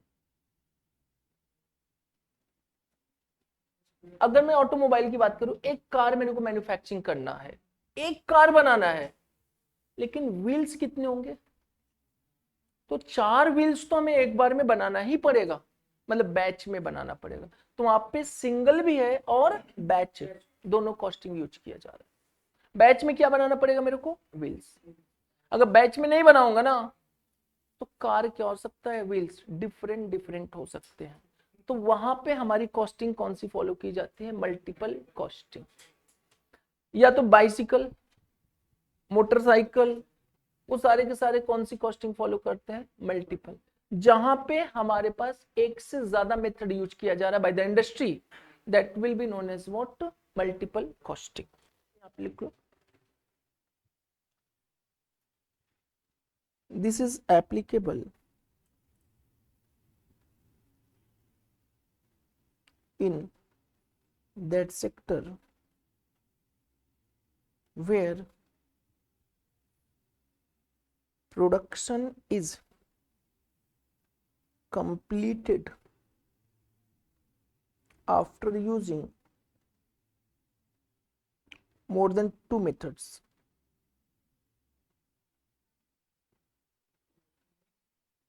After using more than 2 methods, more than 1 method, sorry, more than 1 methods. तो बताना वहां पे हम क्या यूज करेंगे, बताना मल्टीपल कॉस्टिंग। यहाँ तक क्लियर? हमारा basic is over. Clear? Basic हमारा क्या हो गया है, कंप्लीट हुआ है। अब ये बताना, आ जाओ हम लोग स्टार्ट करने जा रहे हैं कॉस्ट शीट। लेकिन हाँ, कॉस्ट शीट या फिर इसको हम लोग बोलते हैं single unit costing. What is the single unit costing? Single unit costing is a method of costing which is applicable for all industry except specific industry. Specific कौन से? जो job costing, batch costing, contract apply कर रहा हो, जो हमारा multiple apply कर रहा है, जो हमारा क्या अप्लाई कर रहा है, सर्विस कॉस्टिंग या प्रोसेस, उनको छोड़ करके बाकी इंडस्ट्रियों में कौन सी अप्लीकेशन होती है हमारी? Single unit. और सिंगल यूनिट को हम किस नाम से बोलते हैं? Cost sheet. what is the meaning of what is the cost sheet या what is the single unit? Single unit हमारा क्या? It is the method of costing या method of computing the total cost of the product for industry which are not specific, जो specific नहीं है।